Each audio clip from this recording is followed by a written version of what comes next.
அஸ்ஸலாமு அலைக்கும் வரஹ்மத்துல்லாஹி வபரகாத்துஹு. பெருமதிப்பிற்கும் மரியாதைக்கும் உரிய அல்லாஹுவின் நல்லடியார்களே, அருமை பெரியோர்களே, தாய்மார்களே, சகோதர சகோதரிகளே, பேர் ஆர்வத்தோடு பெருங்கவலையோடு எதிர்கால சமுதாய நிலை குறித்த அக்கறையோடு கூடியிருக்கிற இந்த பொதுக்கூட்டத்தில் எனக்கு முன்னால் பலரும் இந்த கூட்டத்தின் நோக்கங்கள் குறித்து பல்வேறு செய்திகளை இங்கே பரிமாறி இருக்கிறார்கள். அதிலும் குறிப்பாக கடைசியாக உரை நிகழ்த்திய சசிகாந்த் அவர்கள் நமக்கு சில பார்வைகளை முன்வைத்திருக்கிறார்கள். அதையே கூட என்னுடைய உரையின் முக்கிய அம்சமாக, முடிவான தீர்வாக முன்வைக்கலாம் என்று நான் விரும்புகிறேன். அந்த தீர்வு குறித்து விவாதிப்பதற்கு முன்பாக, துவக்கமாக இந்த கூட்டம் ஏற்பாடு செய்யப்பட்டிருக்கிற இந்த வக்ஃப் திருத்த மசோதா குறித்த தகவல்கள், பலரும் பேசிய பல்வேறு தகவல்களை விடுத்து அதிலிருந்து சொல்லப்படாத அல்லது சொல்லப்பட வேண்டிய விடுபட்டு போன செய்திகளை மாத்திரம் நான் தொட்டு காட்டி என்னுடைய உரையை நிறைவு செய்ய விரும்புகிறேன். கடந்த சில மாதங்களுக்கு முன்னாடி டெல்லியில RSS அலுவலகம் 13 மாடி கட்டடம் திறக்கப்பட்டது. அதனுடைய தலைவர் மோகன் பகவத் உரை நிகழ்த்தினார். அவருடைய அந்த நீண்ட உரையின் இடையில் அவர் குறிப்பிட்டார், கூடியிருந்த தன்னுடைய தொண்டர்களுக்கு மத்தியிலே அவர் நிகழ்த்துகிற உரை அது. RSS உறுப்பினர்கள் மாத்திரமே கூடியிருக்கிற தம்முடைய தொண்டர்களுக்கு மத்தியில் அந்த தலைவர் ஆற்றிய உரை. மோகன் பகவத் குறிப்பிடுகிறார், ஒரு நீண்ட நெடிய காலத்தை நாம் கடந்து வந்திருக்கிறோம், பல்வேறு சிரமங்களை, கஷ்டங்களை சந்தித்திருக்கிறோம், ஏராளமான உயிர்களை தியாகம் செய்திருக்கிறோம், கடும் எதிர்ப்புகளை இந்த தேசத்திலே நாம் அனுபவித்திருக்கிறோம். ஆனால் இந்த நீண்ட நெடிய வரலாற்றில் நமக்கு ஏற்பட்ட இந்த இழப்புகளில், துன்பங்களில், துயரங்களில், எதிர்ப்புகளில், பிரச்சனைகளில் ஒருபோதும் நாம் சோர்ந்து அமர்ந்து விடவில்லை. நம்முடைய எதிர்ப்புகளை நாம் சுறுசுறுப்பாகவே எதிர்கொண்டு வந்திருக்கிறோம். நாம் தடை செய்யப்பட்ட நேரத்தில் கூட தளர்ந்து போய்விடவில்லை. அப்பொழுதும் கூட அடுத்த கட்ட ஆயத்த பணிகளை நாம் தொடர்ந்து மேற்கொண்டு கொண்டேதான் இருந்தோம். ஆனால் இன்றைக்கு நிலைமை மாறி இருக்கிறது. நம்முடைய கைகளில் அதிகாரம் குவிந்திருக்கிறது. ஏறத்தாழ 140 கோடி மக்களின் அன்றாட வாழ்க்கையை தீர்மானிக்கிற அளவிற்கு பேர் அதிகாரமும் பெரும் ஆற்றலும் நமக்கு கொடுக்கப்பட்டிருக்கிறது. நாம் நினைத்த கருத்தை நினைத்த மாத்திரத்தில் நாடு முழுவதும் கொண்டு சேர்த்து விடுகிற அளவிற்கு பெரும் பலம் கொண்டவர்களாக நாம் மாறி இருக்கிறோம். கண்ணு கெட்டிய தூரம் வரைக்கும் நம்மை அழிப்பதற்கான எதிரிகளின் பட்டாளத்தை பார்க்கவே முடியவில்லை. இதெல்லாம் சொல்றது யாரு? மோகன் பகவத் சொல்றார், கண்ணு கெட்டிய தூரம் வரைக்கும் நம்மை அழித்து நிர்மூலமாக்கி விடுவார்கள் என்று அச்சப்படுத்துகிற அளவிற்கு எந்த எதிரிகளையும் நம்மால் காண முடியவில்லை. அந்த அளவிற்கு நாம் உச்சாணியிலே அமர்ந்திருக்கிறோம். ஆனால் இந்த தருணம் தான் நாம் மிகுந்த கவனத்தோடு அடியெடுத்து வைக்க வேண்டிய தருணம் என்பதை உங்களுக்கு நான் நினைவூட்ட விரும்புகிறேன். நம்முடைய சுறுசுறுப்பை இழந்துவிடக் கூடாது என்ற கவனம் கொள்ள வேண்டிய ஒரு தருணம். நம்முடைய சிந்தனைகளை மேலும் மேலும் கூர்தூயிட்டுக் கொள்ள வேண்டிய தருணம் இந்த தருணம். நம்முடைய ஒவ்வொரு அடியையும் மிகுந்த கவனத்தோடு, எச்சரிக்கையோடு எடுத்து வைக்க வேண்டிய தருணம் இந்த தருணம். அதை உங்களுக்கு நான் நினைவுபடுத்துகிறேன். நல்ல யோசிங்க. உண்மையில அந்த ஆள் சொன்ன மாதிரி தான் அவர்களுடைய கடந்த காலத்திலிருந்து இன்றைய நிகழ்காலம் எங்கோ இருக்கிறது.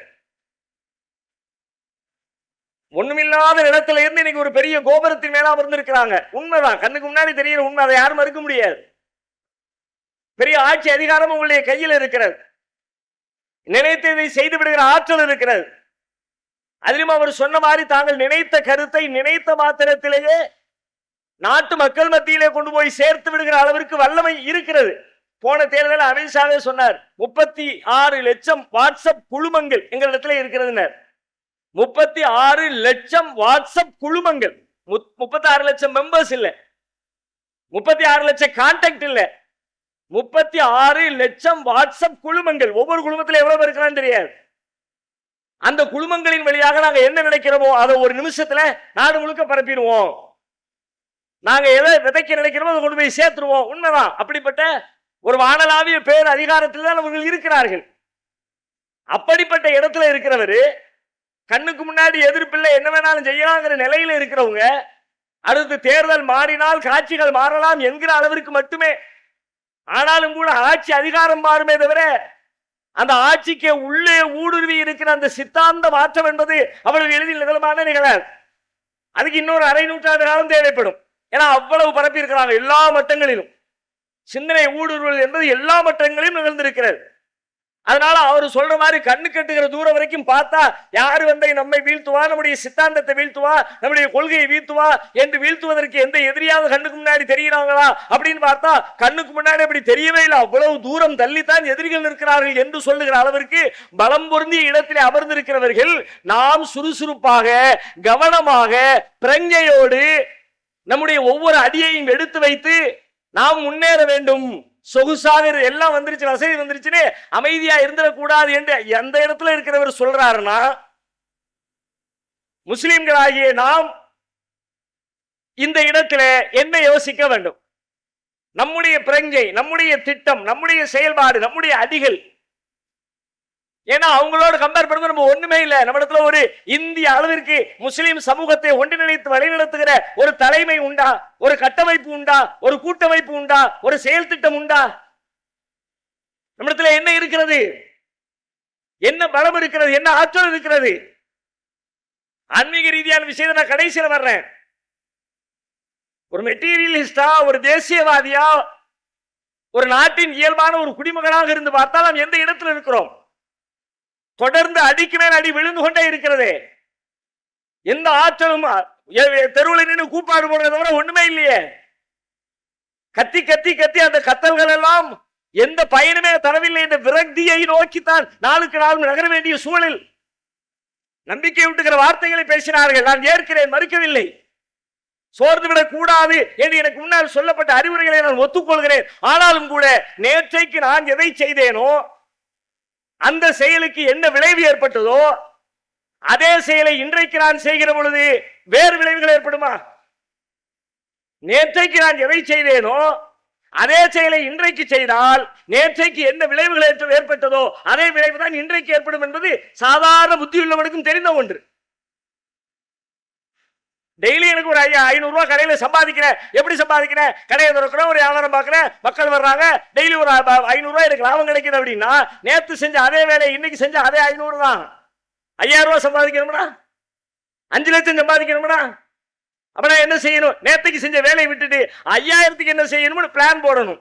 நேற்று என்னுடைய நடைமுறையை உடைக்கணும், அதுல இருந்து வெளியே வரணும், புதிய திட்டங்களை உண்டாக்கணும், புது பாதையை பயணிக்கணும், அதுக்கான ரிஸ்க் எடுக்கணும், அந்த ரிஸ்கை ஏற்றுக்கொள்கிற மனோபக்குவத்தை வளர்த்துக்கணும். அப்படியான வேலைகளை செய்யாம நேற்றுக்கு செஞ்சுட்டு நான் செஞ்சுட்டேன், நான் போராடிட்டேன், நான் கூட்டம் நடத்திட்டேன். இன்னைக்கு கிட்டத்தட்ட இந்த கூட்டங்கள் எல்லாமே ஒவ்வொரு அமைப்பா நடத்தி நடத்தி நடத்தி நம்ம வேலை முடிஞ்சிருச்சுப்பா, நம்ம வேலை முடிஞ்சிருச்சுப்பா, இந்த மனநிலையை நோக்கி நகர்கிறோமா இல்லை?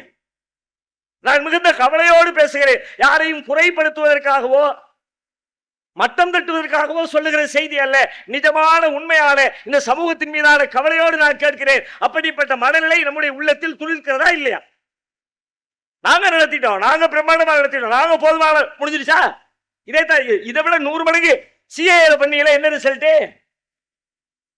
இதை விட பெரிய சுதந்திர இந்தியா கண்டிராத ஒரு பெரும் போராட்டம். மில்லியன் ட்ரில்லியன் கணக்கில் பொருளாதாரம் செலவிடப்பட்டது. ஒரு நாளைக்கு ஒரு கூட்டத்தில் ஒரு ஷாஹின் பாக்கில் கூடிய அந்த கூட்டத்து மக்களை பராமரிக்க அவர்களுக்கான உணவு தேவை, தண்ணீர் தேவையை செலவழித்து முடிப்பதற்கு செலவழிக்கப்பட்ட தொகை பல லட்சங்கள். ஒரு கூட்டத்துக்கு நான் சொல்றேன், ஒரு கூட்டத்துக்கு, மொத்த கூட்டத்துக்கும் சொல்லல. ஒரு திருப்பூரிலே, ஒரு கோயம்புத்தூரிலே, ஒரு சென்னையிலே, ஒரு பெரிய ஊழத்திலே நடைபெற்ற ஒவ்வொரு ஊரிலே, திருச்சியிலே, மதுரையிலே, திருநெல்வேலியிலே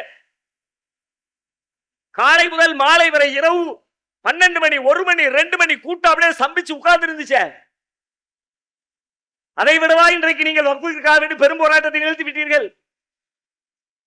அந்த போராட்டம் என்ன விளைவை ஏற்படுத்தியதோ அதைவிட சிறந்த விளைவை இந்த போராட்டம் ஏற்படுத்தி விடும் என்று நான் நம்பினால், உங்களை நம்ப வைக்க நினைத்தால், அது குறித்து நான் பேசினால் என்னை விட ஏமாற்றுக்காரன் எவனும் இருக்க மாட்டான்.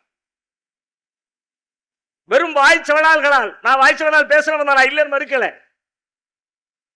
என்னுடைய வாய்ச்சவளால்களே பல வாட்ஸ்அப் குழுமங்களிலே பகிரப்பட்டு சிலாகிக்கப்பட்டது. அப்படித்தான் இருந்தேன். ஆனா இன்னைக்கு எனக்கு பயமா இருக்கு, எனக்கு கவலையா இருக்கு. நாங்கள் வீதிக்கு வரமாட்டோம், வந்தால் வெற்றி பெறாமல் திரும்ப மாட்டோம். குலைக்கிறாய் கடிக்காதுன்னு சொல்லுவாங்க, அந்த பழமொழி எனக்கு என்ன கூறுது. வீதிக்கு வரமாட்டோம், வந்தா திரும்ப மாட்டோம். நம்ம நீங்க வரலாறு கூட எடுப்போமா? எத்தனை தடவை வீதிக்கு வந்திருக்கிறோம், எப்பமெல்லாம் ஒண்ணுமில்லாம வீட்டுக்கு திரும்பி போயிருக்கிறோம். எதுக்கு இந்த பேச்சு நமக்கு? இப்போ இந்த பேச்சுக்களில் இருந்தெல்லாம் மாற்றம் பெற்று அறிவார்ந்த சிந்தனையோடு கவனத்தோடு உணர்ச்சி வசப்படாமல் அடுத்து எடுத்து வைக்க வேண்டிய அடிகள் என்ன என்பதிலே மிகுந்த கட்டுக்கோப்போடு நம்முடைய அடிகளை எடுத்து வைக்கவில்லை என்று சொன்னால் இந்த கூட்டம் அல்ல, இன்னும் 1000 கூட்டங்களை கூட்டுவோம், பேசுவோம், புலம்புவோம், அதிரடிகள் வார்த்தைகளை பஞ்ச் டைலாக்குகளை உதிர்ப்போம், வீட்டில் போய் தூங்குவோம். ஒன்னும் நடக்க போறதில்லை. எவ்வளவு பெரிய அது எவ்வளவு பெரிய ஆற்றல் சொன்னா, தீர்மானத்தில் சொன்னமே அந்த ஆற்றலை நீங்க கொஞ்சம் யோசிச்சு பாருங்க. அவன் சொன்னத அவ்வளவு பெரிய புழுகு மூட்டைய, மிக சாதாரணமான ஒரு பொய்ய யாருக்கு எதிராக சொன்னானோ அவங்களே நம்பி ஏற்று பெருமையோடு பரப்புகிற அளவிற்கு பொய்ய கொண்டு வந்து சேர்க்கிற திறமை அவனுக்கு இருக்குது.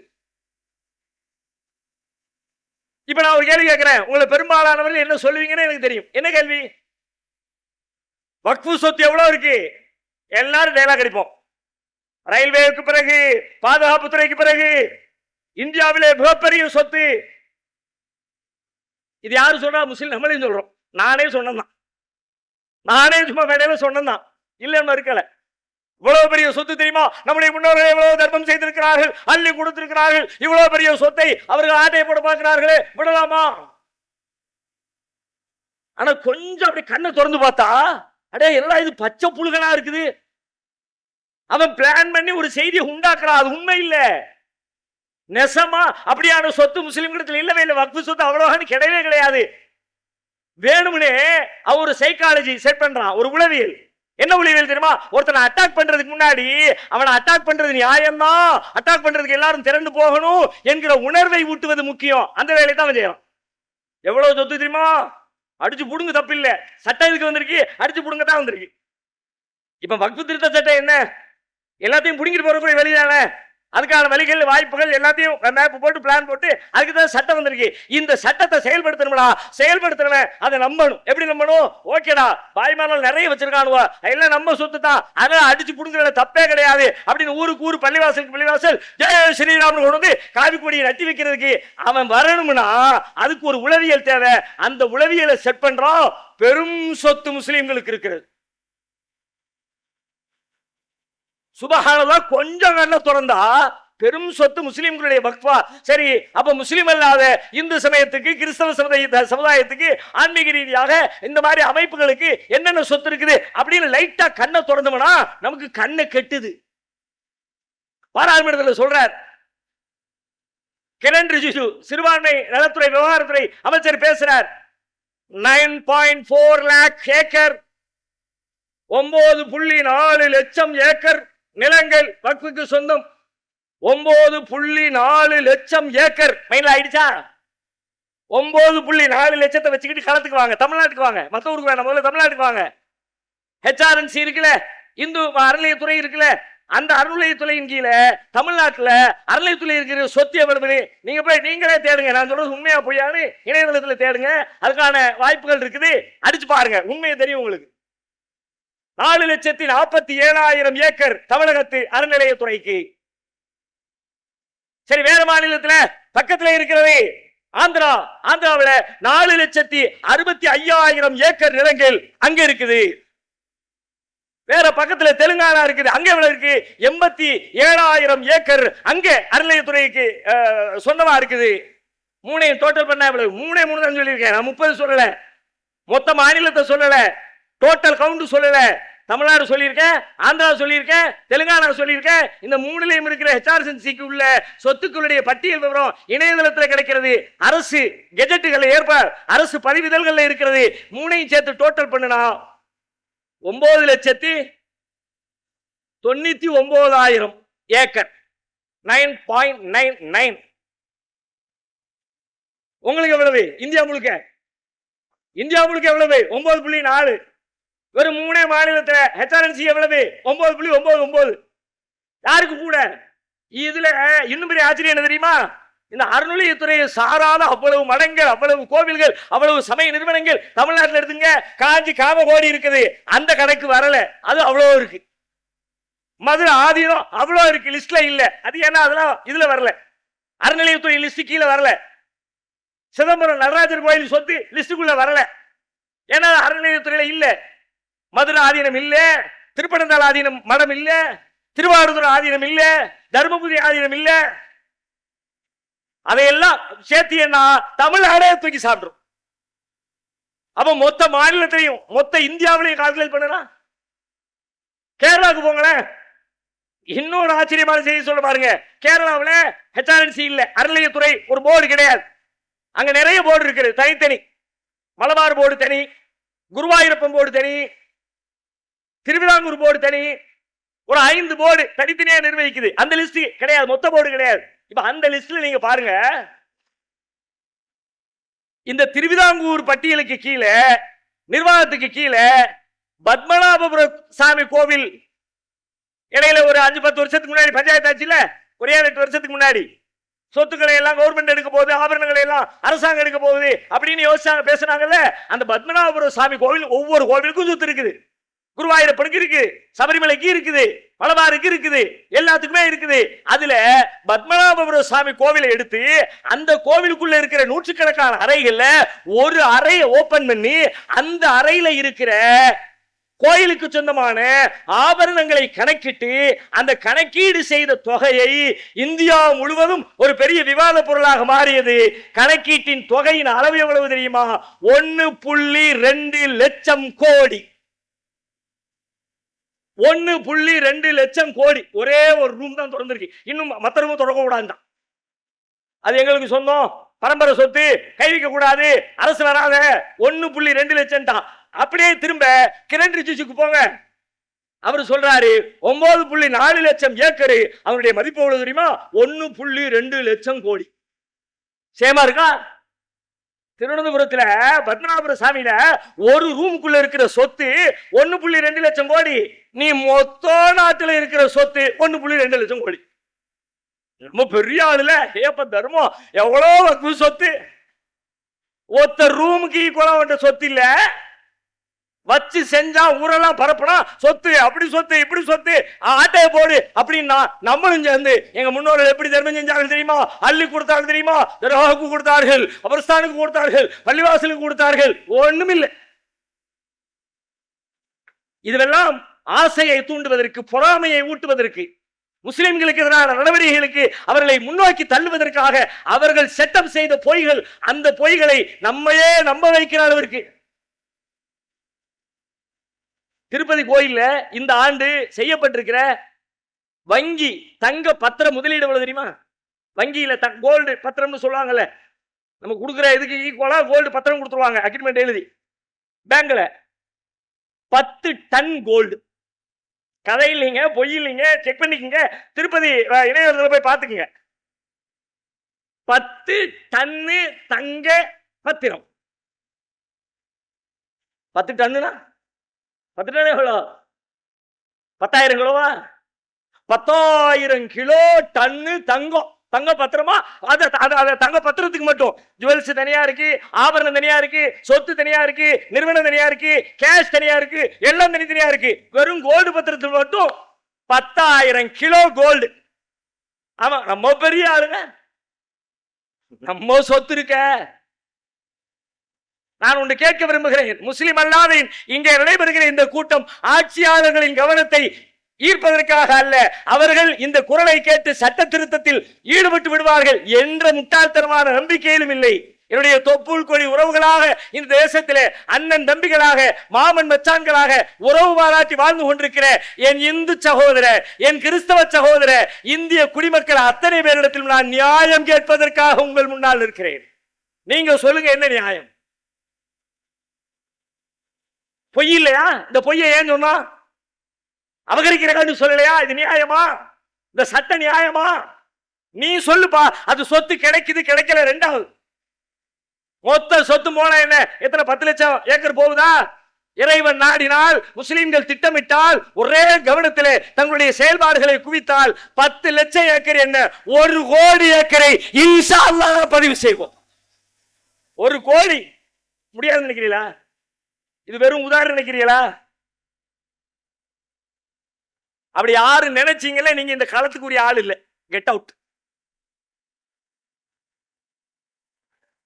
ஆளுக்கு 10 ரூபா போட்ட கணக்கு எங்கேயோ போய் நிற்கும். எப்படி? அது அந்த ஒரு பொய்யை சொல்லிட்டு அடுத்து என்ன பண்றான்? அந்த பொய்யை மேலும் உண்மைப்படுத்தி உறுதிப்படுத்துவதற்கு மேலும் மேலும் பொய்கள். எப்படி எல்லாம் பொய்? இந்த சொத்தை எப்படி அடைஞ்சாங்க தெரியுமா? அடுத்து இந்த விவகாரத்துல வக்ஃபு சொத்து இவ்வளவு வந்துச்சு, எப்படி வந்துச்சு தெரியுமா? அடுத்த கதையை உண்டாக்குறேன். எப்படி வந்துச்சு? வக்ஃபுக்கு ஒரு சட்டம் வச்சிருக்காங்க. அந்த சட்டம் எப்படி தெரியுமா? வக்ஃபு வரலாம், வந்து இது எங்க வக்ஃபு சொத்து அப்படின்னு சொல்லிட்டா முடிஞ்சு போச்சு. அவனுக்கு தான் வக்ஃபோர்டுல கூப்பிட்டு பேசுவாங்க, தம்பி இது எங்க வக்ஃபோர்டுக்குள்ளது, அவன் போயிடணும். இல்ல முடியாதுன்னா ட்ரிபியூனலுக்கு போகும், தீர்ப்பாயத்துக்கு போகும், அவங்க விசாரிப்பாங்க. அவங்க எல்லாமே பாய்மார் தான், எல்லாமே முஸ்லீம் தான். அவன் என்ன பண்ணுவான்? வக்ஃபு சொத்து சொல்லியாச்சு, கிளம்பிடாமா, முடிஞ்சு போச்சு. அதுக்கு மேல அப்பீல் கிடையாது, கோர்ட்டுக்கு போக முடியாது, உன் சொத்தை இழந்துட வேண்டியதான், என்னத்தை வேணாலும் கேட்பான். அதனால தான் கேட்கிறாங்க. எப்படி கேட்கிறாங்க? நாடாளுமன்றத்தின் மைய கட்டடத்தில் உட்கார்ந்துகிட்டு சிறுபான்மை பௌத்த மதத்தை பின்பற்றுங்க என்று சொல்லி கொண்டிருக்கிற கிரண் ரிஜிஜு சொல்றாரு, நாடாளுமன்றத்தையே வக்ஃபு சொத்துன்னு கேட்கிறாங்க. பார்லிமெண்டே யார்கிட்ட போய் கேட்டாங்க சார்? எப்ப கேட்டாங்க சார்? எப்ப நோட்டீஸ் அனுப்புறாங்க சார்? கபில் சிபல் கேட்டார் கோர்ட்ல, பதில காணோம். நாடாளுமன்றத்தையே கேட்கிறோம், கோர்ட்டு எனக்குள்ளதுங்கிறோம், தலைமைச் செயலர் எனக்குள்ளதுங்கிறான், எல்லாமே எனக்குள்ளதுங்கிறான். எப்படி? அவனுக்கு இருக்கிற சட்டத்தை வச்சு எல்லா சொத்தையும் அபகரிச்சுக்கிட்டே இருக்கிறான். அடுத்து போட்டான். நம்ம ஆட்களும் எங்களுக்கு ஒரு உரிமை இருந்தது, நாங்கள் தானே செய்து கொண்டிருந்தோம், நீங்கள் கலெக்டருக்கு மாற்றியது, அதை நாங்கள் எப்படி ஏற்றுக்கொள்ள முடியும்? என்னமோ நெசமாவே நம்ம அப்படி செஞ்ச மாதிரி கிட்டத்தட்ட நம்மளுமே அதை நம்பி நம்பினதை எப்படி பேசுவானோ அதே மாதிரி நம்மளும் பேசிட்டு இருக்கோம். ட்ரிபியூனல் இருக்குது, அதுக்கு பின்னாடி இருக்கிற உண்மைகள் என்ன? பாதி உண்மையை சொல்றப்பா. வக்ஃப் போர்டு வந்து கிளைம் பண்ணும், ட்ரிபியூனல்ல விசாரணை நடக்கும், அது ஒரு தீர்ப்பு சொல்லும். ஏன் அதுக்கு மேல தீர்ப்பு கிடையாதா? அதுக்கு மேல விசாரணை கிடையாதா? கோர்ட்டுக்கு போக முடியாதா? கோர்ட்டுக்கு போகலாம், சட்டம் சொல்கிறது. கோர்ட்டுக்கு போயிருக்கிறார்கள், நடைமுறை சொல்கிறது. கோர்ட்டுக்கு போய் வக்ஃப் போர்டு சொத்து என்று வக்ஃப் போர்டு சொன்னதை இல்லை இல்லை இது அரசு சொத்து என்று அரசு கிளைம் பண்ண ஹிஸ்டரி வரலாறு இந்தியாவில் இருக்கு. 2022 அடிச்சு பாருங்க. சுப்ரீம் கோர்ட்டுடைய இணையதளத்தில் போய் அடிங்க. 2022 Waqf board versus Andhra government. 1654 acre நிலம் யாருக்கு சொந்தம்னு ஒரு கேள்வி. வக்ஃப் போர்டு சொல்லிச்சு அது எங்களுக்கு சொந்தம்னு, கவர்மெண்ட் சொல்லிச்சு எங்களுக்கு சொந்தம்னு, சுப்ரீம் கோர்ட் தீர்ப்பு சொல்லிச்சு அது அரசுக்கு தான் சொந்தம்னு. எங்க இருந்து வந்துச்சு இந்த சட்டம்? வக்ஃப் சொன்னா முடிஞ்சு போச்சு, அது மாற்றுக்கிறது கிடையாது, சொத்தெல்லாம் போயிடும். கோயிலே கேட்கிறோம், திருச்செந்தூர் கோயில். திருச்செந்தூர் கோயில் விவகாரம் தான் அவங்களுக்கு கிடைச்ச ஒரே மேட்ரு. திருச்செந்தூர் கோயில் பத்தினா கோயிலே எங்க சொத்துங்கிறான், வக்ஃபு சொத்துங்கிறான். பாண்டேக்கள் உட்கார்ந்து யூடியூப்ல விவாதம் நடத்துகிறார்கள். அது எப்படிப்பா 1500 வருஷத்துக்கு முன்னாடி உள்ள கோயில் இருக்குது, முஸ்லீம் சொத்துங்கிற வக்ஃபு சொத்துங்கிற? அட முட்டாப்பையில, வக்ஃபு சொத்துக்கு அர்த்தம் என்ன தெரியுமா? முஸ்லீம் கொடுப்பதற்கு பேர் வக்ஃபுன்னு இல்லப்பா, முஸ்லீம்களுக்கு கொடுக்கப்பட்டதற்கு பேர் வக்ஃபுன்னு பேருப்பா. அவன் எப்படி என்ன நினைச்சுக்கிட்டான்னா, வக்ஃபு சொத்துனாலே முஸ்லீம் கொடுத்த சொத்துக்கு பேர் வக்ஃபுன்னு. முஸ்லீம் கொடுத்தாலும் வக்ஃபு தான், கிறிஸ்டின் கொடுத்தாலும் வக்ஃபு தான், இந்து கொடுத்தாலும் வக்ஃபு தான், எவன் கொடுத்தாலும் வக்ஃபு தான். முஸ்லீம்களுக்கு கொடுக்கப்பட்டால், இறை பணிக்காக கொடுக்கப்பட்டால், இறைவன் விரும்பியபடி இதை செயல்படுத்துங்கள் என்ற நம்பிக்கையில் கொடுக்கப்பட்டால் அதுக்கு பேர் வக்ஃப். திருச்செந்தூர்ல என்ன கோயில் இருக்கு? வக்ஃபு சொத்தா இல்லையா? வக்ஃபு சொத்து தான்ப்பா. எப்படி கோயில் தேடி ஆக மாட்டேங்குது? கணக்கு தேடி ஆக மாட்டேங்குத. ராணி மங்கம்மா கொடுத்துச்சு. ராணி மங்கம்மா நெருக்கடியான காலகட்டத்தில் முஸ்லிம்களுடைய உதவியை வாங்கி அவங்க நிறைய போர்களில் ஜெயிச்சாங்க.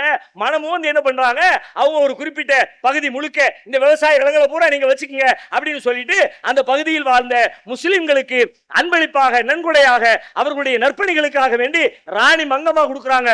உள்ளுக்குள்ள கோயில் இருக்குத, அக்ரிமெண்ட்ல போடுறாங்க. எப்படி அக்ரிமெண்ட்? கோவிலுக்கு எந்த சேதாரமும் வரக்கூடாது, கோவில் நடவடிக்கைகள் பாதிக்கப்படக்கூடாது, அவர்களுக்கு எந்த வகையிலும் துன்பங்கள் ஏற்பட்டு விடாமல் கோவில் கோவிலாகவே பராமரிக்கப்பட வேண்டும். மற்றதை முஸ்லிம்கள் பயன்படுத்திக்கங்க.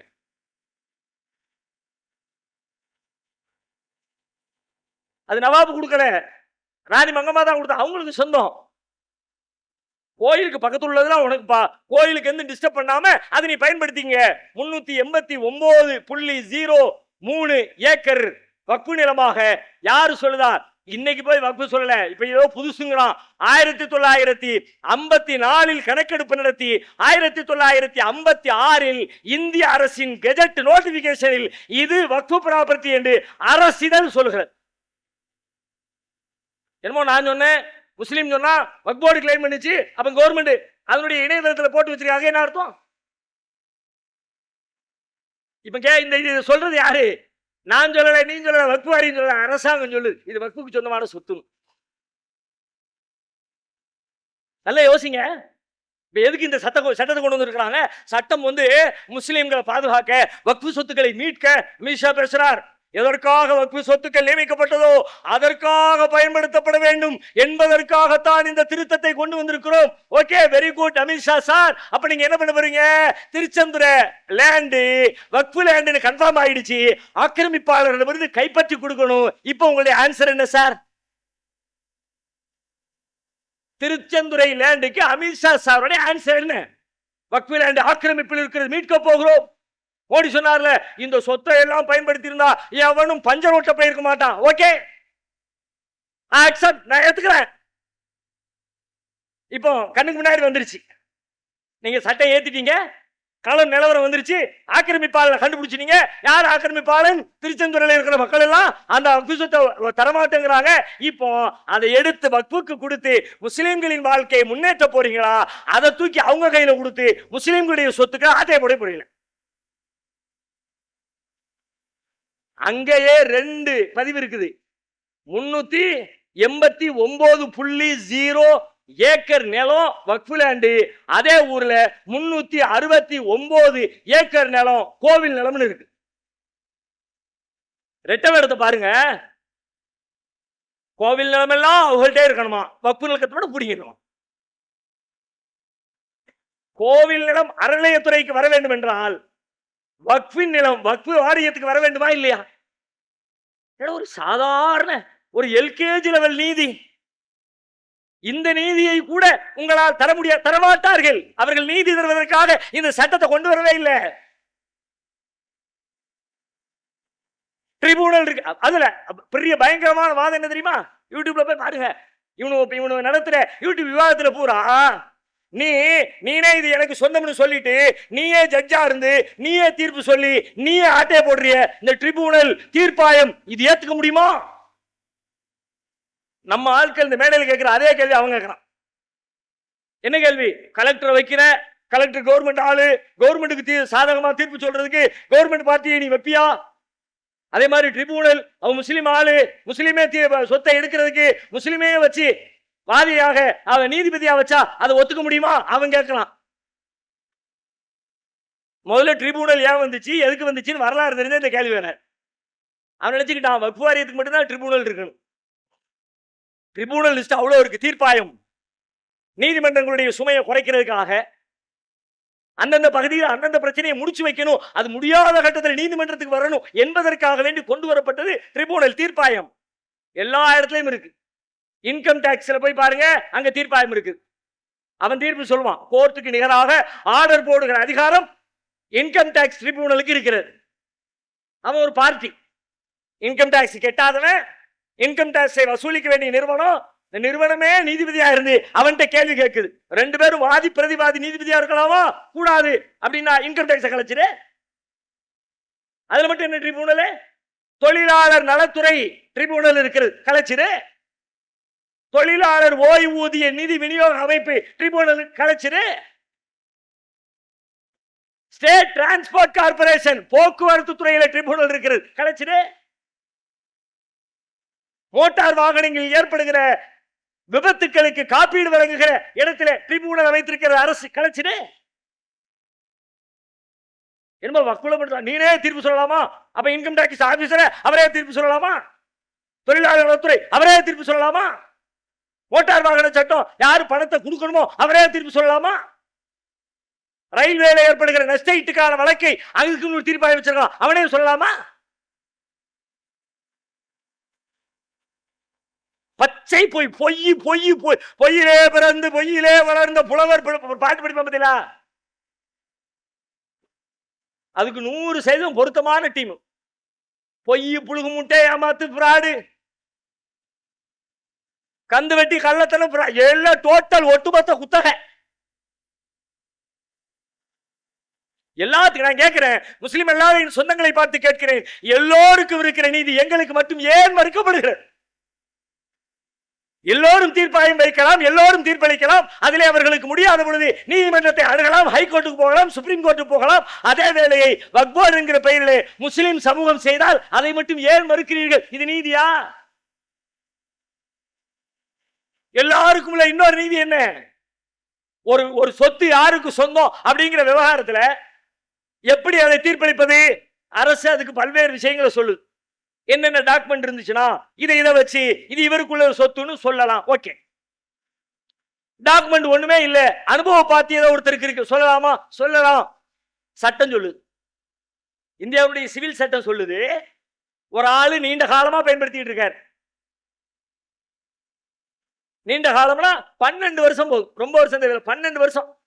அது அடுத்தவனுக்கு சொந்தமான சொத்தாகவே இருந்தாலும் சரி, அவனுக்கு சொந்தமானது, அவன்கிட்ட பத்திரம் இருக்கு, அவன்கிட்ட பட்டா இருக்கு, அவன்கிட்ட சிட்டா இருக்கு, அவன்கிட்ட அடங்கல் இருக்கு, அவன்கிட்ட எல்லாம் இருக்கு. அவன் அப்பா வாங்கி போட்டது வாரிசு அடிப்படையில் எங்க இருக்குன்னு தெரியல, அவன் விட்டுட்டான். ஆனா இன்னொருத்த மக்களுக்கு எல்லாம் தெரியற மாதிரி ஒரு 12 வருஷம் குடியிருந்துட்டாம்னா நான் 12 ஆண்டுகளாக பயன்படுத்தி இருக்கிறேன், எனவே அனுபவ பாத்தியதை அடிப்படையில் இந்த நிலம் எனக்குத்தான் சொந்தம் என்று அவன் உரிமை கோர முடியும். அவ்வாறு கோரினால் நீதிமன்றம் அந்த இடத்தை நீயே வச்சுக்க அப்படின்னு அடுத்தவனுக்கு சொந்தம்னு தெரிஞ்சாலும் பத்திரம் இருந்தாலும் பட்டாச்சிட்ட இருந்தாலும் அவங்க எழுத்துக்கி கொடுக்கும், சட்டம் சொல்லுது. அவன் அனுபவ பாத்தியது இருந்தா அதை ஏத்துக்கலாம்ல. இப்ப நீங்க கொண்டு வந்திருக்கிற திருத்தம் என்ன சொல்லுது? 6 மாத காலத்துக்குள்ளாக நீங்க எல்லாத்தையும் வக்ஃப் சொத்து எது எல்லாத்தையும் எழுதிருப்பா, நீ டிஜிட்டலைஸ் ஆக்கிடு, உள்ள எல்லாத்தையும் போட்டு. ஓகே, போட்டு எப்படி போடணும், அது யாரு கொடுத்தா, எப்ப கொடுத்தாங்க, எதுக்கு கொடுத்தாங்க, எவ்வளவு கொடுத்தாங்க, அது வருமானம் எவ்வளவு, எவ்வளவு செலவு, என்னென்ன பண்ணி எல்லாத்தையும் டீட்டெயிலா 6 மாசத்துக்குள்ள ஏத்திரணும்பா. என்னத்தை ஏத்தினியோ அதான் வக்ஃப், எதை ஏத்தலையோ அது வக்ஃப் இல்லை. சட்டத்தை கொண்டு வந்திருக்கேன். இப்ப நம்முடைய கேள்வி ரொம்ப சாதாரணமானது. அனுபவ பாத்தியதை ஊர்ல உலகத்தில் இருக்கிற எல்லாருக்கும் அவன் அனுபவிச்சுக்கிட்டு இருக்கிறான்னா அவனுக்கு சொந்தம்னு சொன்னிய. ஆனால் முஸ்லிம்கள் பாரம்பரியமாக சொத்துக்கள் பத்திரப்பதிவோ ஆவணமோ டாக்குமெண்டோ இல்லாத காலத்திலிருந்தே 300 வருஷம் 400 வருஷம் 500 வருஷம் 1000 வருஷம் 1300 ஆண்டு கால சொத்துக்கள் இந்தியாவில் உண்டு முஸ்லிம்களுக்கு. தெரியுமா? கேரளாவில் கொடுங்கல்னு ஒரு ஊர் இருக்கு, சேரமான் பெருமாள் பள்ளிவாசல் போய் பாருங்க. கிபி 7ஆம் நூற்றாண்டிலே கட்டப்பட்ட பள்ளிவாசல். 7ஆம் நூற்றாண்டுனா எந்த டைம்? ரசூலுல்லாஹ் வாழ்ந்துகிட்டு இருந்த அந்த பீரியட், அந்த நூற்றாண்டு. நபிகளார் இந்த உலகத்தில் உயிரோடு ஜீவனோடு உடலோடு வாழ்ந்து கொண்டிருந்த அதே நூற்றாண்டிலே கட்டப்பட்ட ஒரு பள்ளிவாசல். அது வக்ஃப் லேண்டா இல்லையா? இப்ப என்கிட்ட டாக்குமெண்ட் கேட்டா யாரு கொடுத்தா? சேரமான் பெருமாள் போய் சேர்ந்து 13 நூற்றாண்டுகளை கடந்து போச்சு. அவர் எங்க இருக்காரு, எப்படி இருக்காரு, எங்க இருந்து கொண்டு வர சொல்லுத? எப்படிப்பா முடியும்? இது சாத்தியமா? இப்ப இந்த இயல்பான அறிவு என்ன சொல்லுது? அதுக்கெல்லாம் டாக்குமெண்ட் தேவையில்லைப்பா, அனுபவத்துல இருக்குன்னு கன்ஃபார்ம் ஆச்சுன்னா போதும். அறிவு சொல்லுதுல, உலகம் சொல்லுதுல, சட்டம் சொல்லுதுல. ஆனா வக்ஃபுக்கு மட்டும் ஏன் அது செல்லாதுங்கிற? அனுபவ பாத்தியது செல்லாது.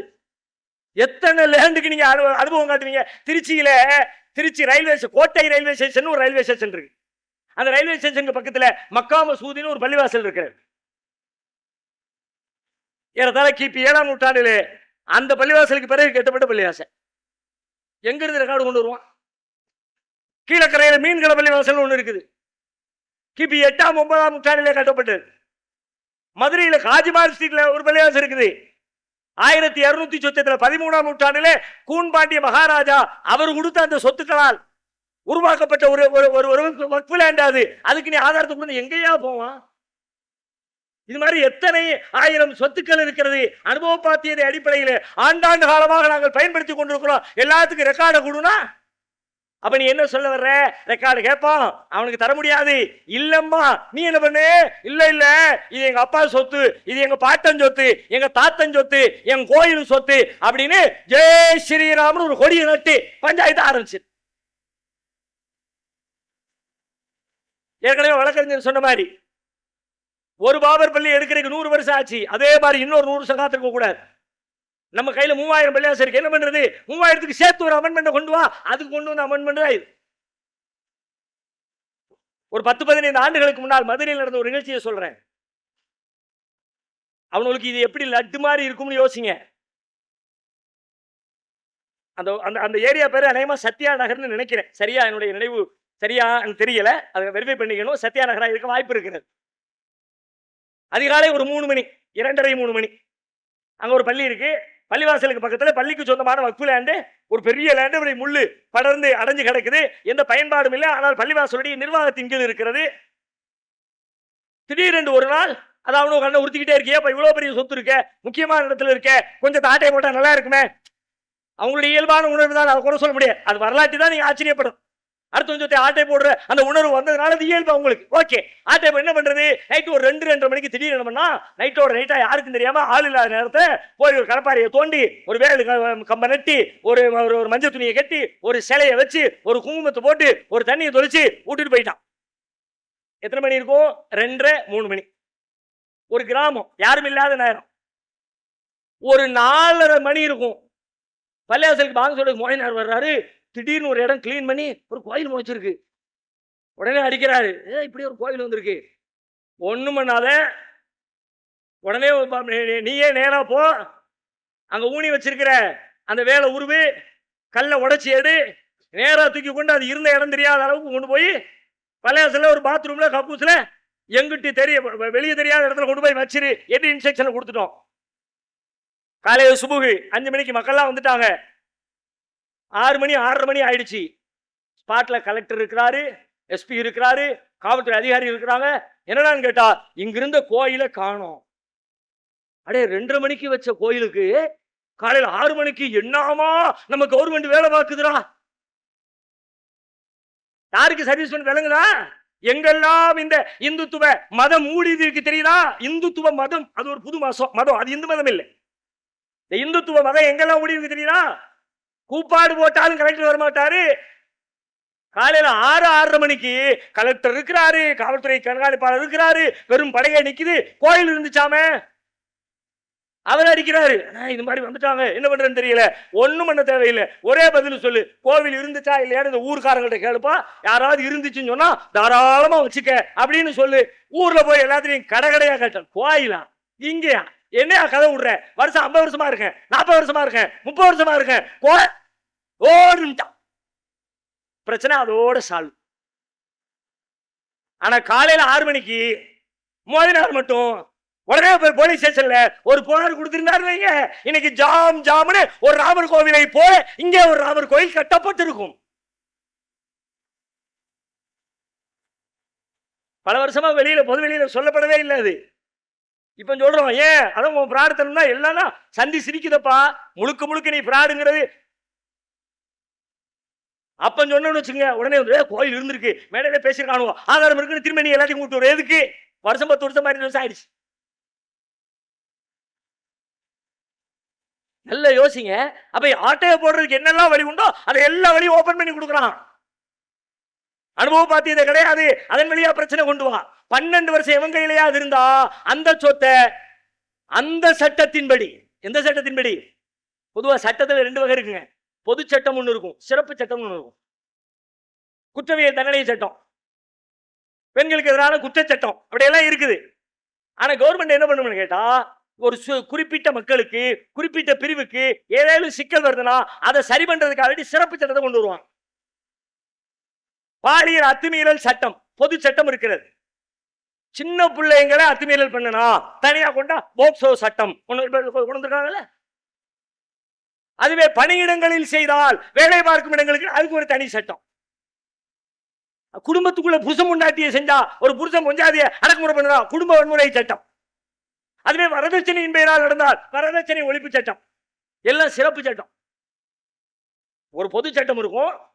அந்த பொது சட்டத்தில் குறிப்பிட்ட மக்களுக்காக, சிறுவர்களுக்காக, பாதிக்கப்பட்டவர்களுக்காக, பெண்களுக்காக, நியாயம் கிடைக்காத மக்களுக்காக, அவர்களுடைய நியாயத்தை பெறுவதற்கான வாய்ப்புகளை உருவாக்கி தருவதற்காக எல்லா வகையிலும் வன்கொடுமை தடுப்பு சட்டம், பொது சட்டம் இருக்குது, ஐபிசி இருக்குது. ஆனா SC ST ஆக்ட், ஏன் அவனை ரொம்ப அடக்குறானோ நொறுக்கிறானுவ, அவனுக்கு கொஞ்சம் நீதி வேணும், அதுக்கு தனியா வன்கொடுமை தடுப்பு சட்டம் கொண்டா. பொது சட்டம், சிறப்பு சட்டம் இருக்குது. இதுல சட்டத்தில் உள்ள பொது விதி என்ன தெரியுமா? பொது சட்டமும் சிறப்பு சட்டமும் முரண்பட்டால் அப்படி வரும். மனுஷன் எழுதுறதுதானே, அல்ல எழுதுறத முரண்பாடு இருக்காரு, மனுஷன் எழுத வரும். இப்போ பொது சட்டமும் சிறப்பு சட்டமும் முரண்பட்டால் என்ன செய்ய வேண்டும்? சிறப்பு சட்டமே மேலோங்கும். இது சட்டத்தின் பொது விதி. பொது சட்டமும் சிறப்பு சட்டமும் முரண்பட்டால், முரண்பட்டதுல சிறப்பு சட்டம் என்ன சொல்லுதோ அதை எடுத்துக்க, பொது சட்டம் என்ன சொல்லுதோ அதை விட்டுரு. இது சட்டம் சொல்லுகிற பொது நியதி. இப்ப இந்த 12 வருஷம் பொது சட்டம் சொல்லுது. 12 வருஷம் குடியிருந்தா ஆட்டையை போடலாம், அடுத்த சொத்தை சொல்லுதா? இப்ப வக்ஃபு சட்டம் என்ன சொல்லுது? வக்ஃபு சொத்தை எல்லாம் அப்படி எல்லாம் எடுக்க முடியாதுப்பா. நீ 12 வருஷம் இருந்தாலும் சரிதான், 18 வருஷம் இருந்தாலும் சரிதான், 38 வருஷம் இருந்தாலும் சரிதான், அது பொது சொத்து, மக்களுக்கான சொத்து, மத்தவங்க கஷ்டப்பட்டு உழைச்சு ஊருக்கு கொடுத்த சொத்து, எவனோ ஒருத்தர் தூக்கிட்டு போறதை விட முடியாது. அதனால 12 வருஷம் இருந்தாலும் வக்ஃபு சொத்துன்னு கன்ஃபார்ம் ஆச்சுன்னா சட்டையை கோத்து புடிச்சு இழுத்துட்டு சொத்தை எடுத்துடலாம் என்று வக்ஃபு சட்டம், தனிச்சட்டம், சிறப்பு சட்டம் சொல்லுகிறது. பொது சட்டம் என்ன சொல்லுது? 12 வருஷம் வச்சிருந்தா சொந்தம். சிறப்பு சட்டம் சொல்லுது 12 வருஷம் வச்சிருந்தா வக்ஃபு சொத்து சொந்தம் கிடையாதுங்குது. இப்ப ரெண்டும் முரண்பட்டால் என்ன சொல்லணும்? எல்லாத்துக்கும் என்ன விதி? சிறப்பு சட்டத்தை ஃபாலோ பண்ணு. ஆனா வக்ஃபு திருத்தத்தை என்ன திருத்திருக்காங்களா? இங்கே சிறப்பு சட்டம் செல்லுபடி ஆகாது, பொது சட்டமே செல்லுபடியாகும். நான் மக்களை பார்த்து கேட்கிறேன், இது நீதியா? இது சட்டமா? இது ஒரு நாடா? இது ஒரு ஜனநாயகமா? சட்டத்தின் பேரால் அராஜகம், ஜனநாயகத்தின் பேரால் ஜனநாயக படுகொலை, தர்மத்தின் பேரால் திருட்டு, திருட்டின் பேரால் தர்மம். எல்லாருக்கும் வச்சு எனக்கு மட்டும் ஏன் இப்படி? அப்ப முஸ்லிம்களுடைய சொத்துக்களை பறிப்பதை தவிர இதுல உன்னுடைய பிளான் வேற என்ன? அதோட இல்லைங்க, நல்லா பாருங்க, ஆக்கிரமிச்சுட்டான், சொத்தை ஆக்கிரமிச்சுட்டான்னு தெரியுது. இப்ப ஆக்கிரமிச்சுட்டா ஆக்கிரமிப்பாளர்களை என்ன செய்ய வேண்டும்? வக்ஃபு சட்டம் சொல்லுது. ஏற்கனவே இருந்த சட்டம் என்ன சொல்லுது தெரியுமா? அப்படி ஆக்கிரமித்தது ஊர்ஜிதம் செய்யப்பட்டால் அவர்களுக்கு கடுங்காவல் தண்டனை விதிக்க வேண்டும்.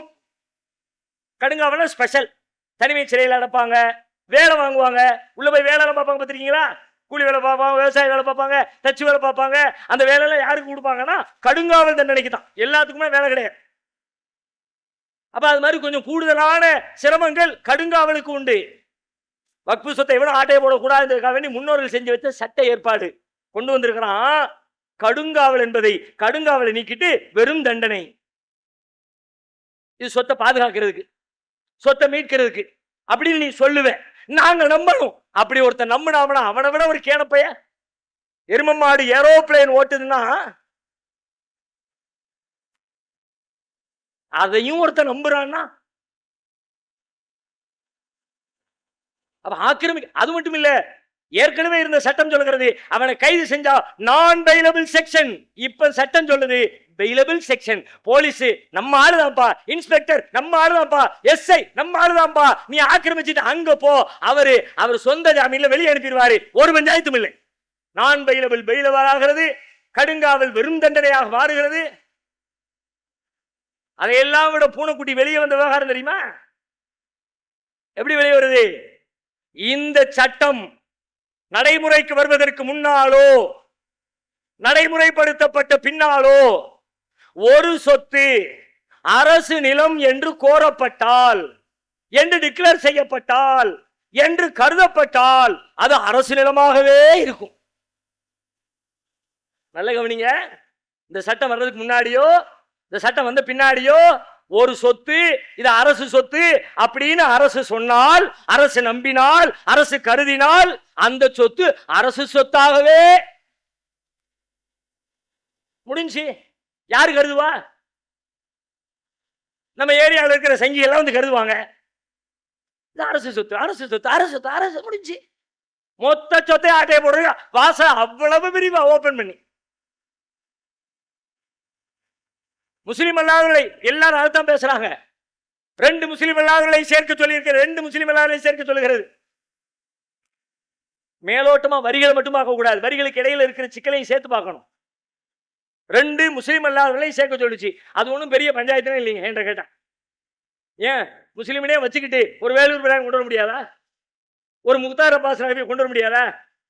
ஒரு 2 நான் முஸ்லீம் வந்த உடனே அதான் உங்களுடைய பிரச்சனையா?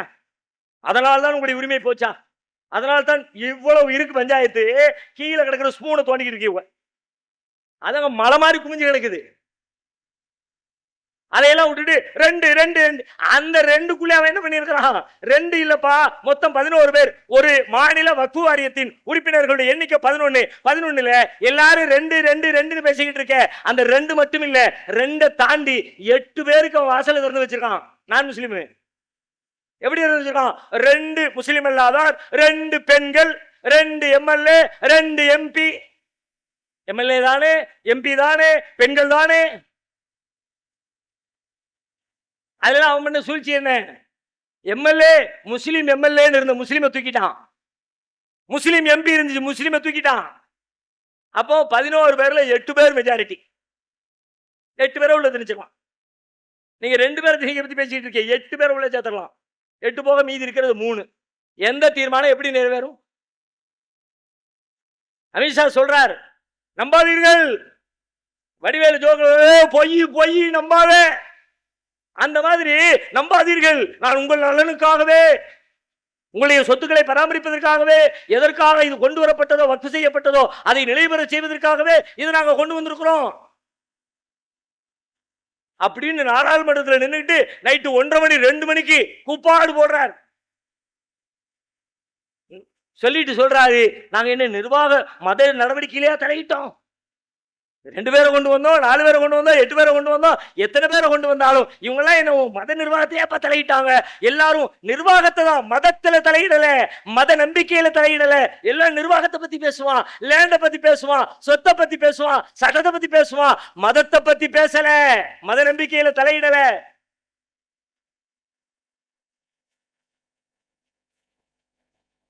இப்ப இதுக்கு மத ரீதியா பதில் சொல்லணுமா வேணுமா?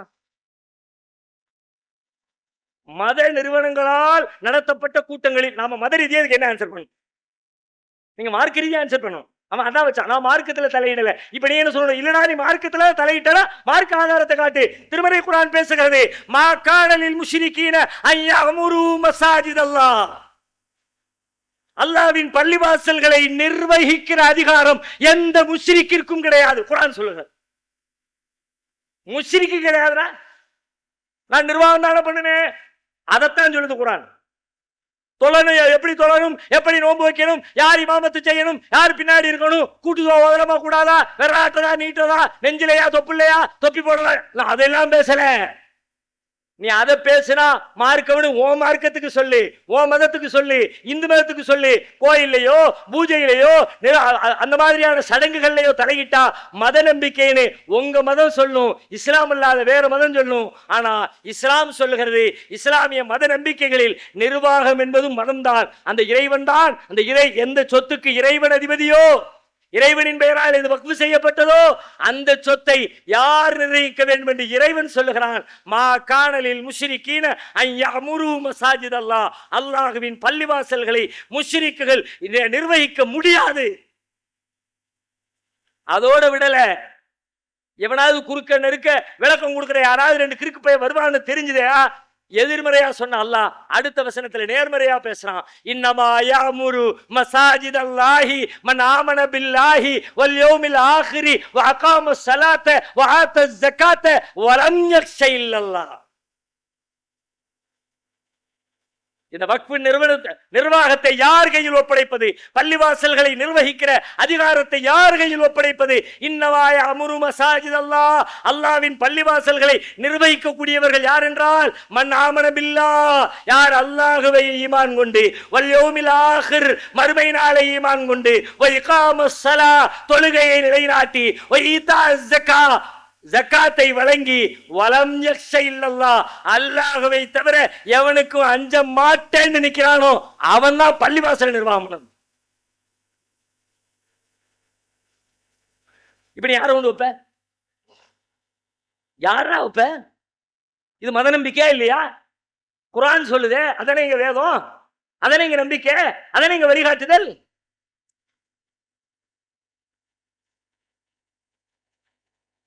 நீ மத நம்பிக்கையெல்லாம் தலையிடுகிறாய், மார்க்க விஷயங்களெல்லாம் தலையிடுகிறாய். நான் இப்படி சொன்ன உடனே நீ ஒன்னும் உன் கருத்தை மாத்திக்க போறது இல்லை. ஆனாலும் நான் உனக்கு சொல்லல, அமித்ஷாவுக்கு சொல்லல, மோடிக்கு சொல்லல, சங் பரிவார கூட்டத்துக்கு சொல்லல, நம்மோடு நம்மாக உறவோடு உறவாக கூடி சேர்ந்திருக்கிற என் முஸ்லிம் அல்லாத தொப்புள் கொடி உறவுகளுக்கு சொல்லுகிறேன், நீங்களே நீதி சொல்லுங்க. இதுல என்ன பிழை? இது நிர்வாக சட்டம் அல்ல, இது எங்கள் வேத சட்டம், மார்க்க சட்டம். இதுல எந்த மாற்று கருத்துக்களுக்கும் இடம் இருக்க முடியாது. குர்ஆன் சொல்லி ஹதீஸ்னா கூட சஹீஹான ஹதீஸா லைஃபான ஹதீஸா அது அப்படியா இப்படியான்னு உள்ள ரூட் பூந்து வந்துருமா வெளியே? வாய்ப்பே இல்லை.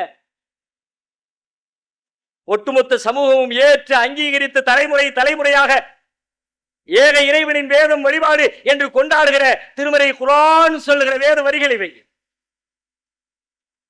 அன்புக்குரிய சொந்தங்களே, நன்றாக யோசித்து பாருங்க. அவன் கொண்டு வந்த எல்லாமே பொய், ஃப்ராடு, உண்மைக்கு மாற்றமானது, சொத்துக்களை பறிக்க திட்டமிடுவது. 4 பேர் எல்லாரும் கேட்டாங்க, முஸ்லிம் அளவில் கொண்டு போய் உள்ள நுழைக்கிறிய, நிர்வாகத்தில் நுழைக்கிறிய, நீதிமன்றமே கேட்டுச்சு, சுப்ரீம் கோர்ட்டே கேட்டுச்சு. நம்ம ஆளுகளுக்கு ரொம்ப சந்தோஷம். திருப்பதி கோயில்ல நீ ஒரு ஒரு முஸ்லிமை கொண்டு போய் அரங்காவல வைப்பியா? நீதிபதி கேட்டவனே, அப்பா முஸ்லிம் யூடியூபர்கள் அடிச்சு அடி இருக்குதா, நீதிமன்றம் கலக்கி விட்டது, மோடி கலங்கி விட்டார். ஒண்ணும் இல்லை, இதெல்லாம் சும்மா. அவங்க அப்படி கேள்வி கேட்டவுடனே அவனே பயந்துருவாங்களா? கேள்வி கேட்க சொன்னவரே இவரா இருப்பாரு. தம்பி முதல்ல எப்படி பண்ணணும், பாபர் மசூதி ரூட் எப்படி, அதே மாதிரி அப்படியே ஸ்டெப் பை ஸ்டெப்பாவா அவர்களுக்கு தண்டனை கொடு. எப்படி ஏற்றுக்கொள்ள முடியும்? 400 ஆண்டு கால வரலாற்று சின்னம் இல்லையா அவர்களின் கையில் இருந்தது? அவர்கள் அப்படிலாம் கேள்வி கேட்கணும். எல்லாம் முடிச்சுட்டு ஆபரேஷனை சக்சஸா முடிச்சு பேஷண்ட கொண்டு கபர்ல அடைக்கணும். ஆபரேஷன் சக்சஸ், பேஷண்ட் மூத்தா போய் பாத்தியா? அந்த மாதிரி கேள்வி எல்லாம் நச்சு நச்சு நங்கூரமா இருக்கணும். தீர்ப்பு நமக்கு சாதகமா இருக்கணும். பெட்டி ரெடி, கவர்னர் பதவி ரெடி. நான் முந்தைய வரலாற்றை வச்சு சொல்றேன், எதிர்காலம் எப்படி இருக்குன்னு தெரியாது, உண்மையில நமக்கு தெரியல, அல்லாஹ் ஆலம்.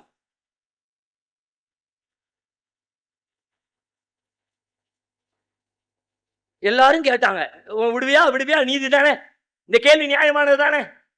அவ்வளவு இல்லைங்க, நீங்க எப்படி இருக்கீங்க தெரியுமா, இந்த இந்துத்துவ மதத்தை சார்ந்தவங்க எப்படி இருக்கிறாங்க தெரியுமா, அதை புரிஞ்சுக்கிறதுக்காக நான் ஒரு கேள்வி கேட்கிறேன்.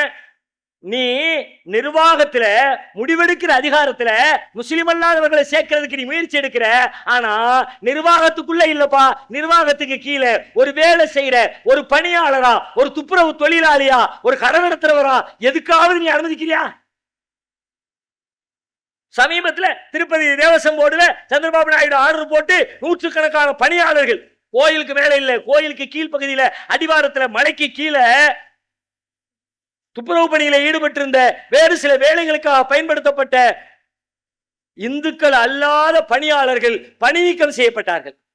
கேட்டா இந்துக்களுக்கு மட்டும்தான் அங்க வேலை செய்யணும். இந்த பழனியில ஒரு 4-5 மாசத்துக்கு முன்னாடி மதுரை ஹைகோர்ட் தீர்ப்பு சொல்லிச்சே, பழனி செந்தில்குமாரோ பழனிக்குமாரோ ஒரு ஆளு கேஸ் ஃபைல் பண்ணான். எப்படி எல்லாரும் கோவிலுக்குள்ள வரலாம், நிர்வாகத்துக்கு வரலாம் இல்ல, கோவிலுக்குள்ள எப்படி வரலாம்? உடனே மதுரை ஹைகோர்ட் உலகமே காரி துப்புற இப்படி ஒரு கேவலமான தீர்ப்பை எந்த நீதிபதியும் சொல்லிக்க மாட்டான் சொல்லிச்சு. ஆமால அது எப்படி வரலாம்? அதனால வெளியில ஒரு பெரிய போர்டு வை, இந்து மதத்தை நம்புகிற, இந்து மதத்தை கடவுள்களின் மீது பக்தி கொண்டிருக்கிறவை தவிர வேறு யாரும் உள்ளே நுழையக்கூடாது. வெளியில போர்டு வை, வாசல்ல நோட்டு வை, நோட்ல கையெழுத்து வாங்க. என்ன கையெழுத்து வாங்க? நான் இதை நம்புகிறேன், இதை ஏற்கிறேன், இந்த புனிதத்தை ஒத்துக்கொள்கிறேன், அவற்றை கடைபிடிப்பேன் என்று கையெழுத்து போட்டு பழனி கோவிலுக்குள்ள போ. இந்த இந்துத்துவ மதம் வருகிற வரைக்கும் ஒரு பஞ்சாயத்தும் இல்லைங்க. எத்தனை கோவில்களுக்கு நான் சென்றிருக்கிறேன். தென்காசி மாவட்டம், இன்னைக்கு தென்காசி மாவட்டம், அன்னைக்கு திருநெல்வேலி மாவட்டம். தென்காசி காசி விஸ்வநாதர் ஆலயம் ரொம்ப பிரபலமான. நான் படித்துக் கொண்டிருக்கிற காலத்துல பல்வேறு தமிழ் செய்யுள்களை, பல தமிழ் பாடல்களை நான் படித்த இடம் எது தெரியுமா? காசி விஸ்வநாதர் கோவில் ஆலயத்துக்கு உள்ளே. சாயங்கால நேரத்துல வாக்கிங் போறதுக்குன்னு ஆலிம்சாக்களுக்கு மதரசாக்கள் விடுவாங்கல்ல, அப்படியே போவோம். ஒவ்வொருத்தரும் ஒரு பக்கம் போவான். நான் கோயிலுக்குள்ள போயிருவேன், லைப்ரரிக்கு போயிருவேன். கோவில்ல போய் செய்யுளா அந்த மதத்தினுடைய செய்யுள் பாடல்களை மனமிட்ட இடம் அது. இன்னைக்கு போக முடியுமா? இன்னைக்கு விட்டுருவானா? இன்னைக்கு அங்கிருந்து ஒரு 200 அடி தள்ளி ஒரு பள்ளிவாசல் கட்டுமானத்தை கட்ட விடாம கோயிலுக்கு முன்னாடி பள்ளிவாசல் விட மாட்டேங்கிறான். நீங்க எல்லாம் கொண்டாடுகிற பெரும் ஜனாதிபதி அப்துல் கலாம் அவர் சொல்றாரு, நான் சிறு வயசுல நான் எங்க அப்பா எங்க அம்மா எங்க குடும்பத்தோட நாங்க ராமேஸ்வரம் கோயிலுக்கு பல தடவை போயிட்டு வந்திருக்கோம். இந்துத்துவ மதம் உள்ளே வருகிற வரைக்கும் இந்த தேசம், இந்த நாடு எப்படி இருந்தது? வழிபாட்டுக்காக போன அவசியம் இல்லை, பார்க்க போலாம்ல, தெரிஞ்சுக்க போலாம்ல, என்ன நடக்குன்னு ஒரு அண்டர்ஸ்டாண்டிங் வரும்ல, அது சரியா தப்பான ஒரு கேள்வி கேட்க முடியுமில்ல. எல்லா வாசலையும் இருக்க உள்ள வரவிடாத, கோவிலுக்குள்ள வராத. கோவில் திருவண்ணாமலை கோவில் சுத்தி இருக்கிற கோவிலுக்கு சொந்தமான கடைகளில் ஒரு இந்து அல்லாதவருக்கு இடஒதுக்கீடு செஞ்ச பெரிய பஞ்சாயத்து பண்ணி கடைசியில் கடை விட்டு காலி பண்ணாங்க. அவ்வளவு ஏங்க கும்பமேளா நடத்துறாங்க யூபி தானே. கும்பமேளா அப்படியே லட்சக்கணக்கில் தெருவுல ரோட்டுல ஊருக்குள்ள எல்லாம் அப்படியே கூடி கூடி நிர்வாண சாமியார்களும் என்னலாமோ அப்படி கிடக்குது. அந்த கூட்டத்துக்குள்ள கடை போடுறதா இருந்தா இந்து நம்பிக்கை உள்ளவன் தான் கடை போடணும், முஸ்லீம் கடை போடக்கூடாது. கோயில் சொத்தும் இல்ல, கோவில் தெருவும் இல்ல, கோவிலுக்கு உள்ளேயும் இல்ல, ஒரு தெருவுக்குள்ள கூடி இருக்க இடத்துல ஒரு திருவிழா கூட்டத்தில் கடை போட போகணும்னா இது இந்து திருவிழா, இந்துவை தவிர எவனும் கோவில் கடை போடாத.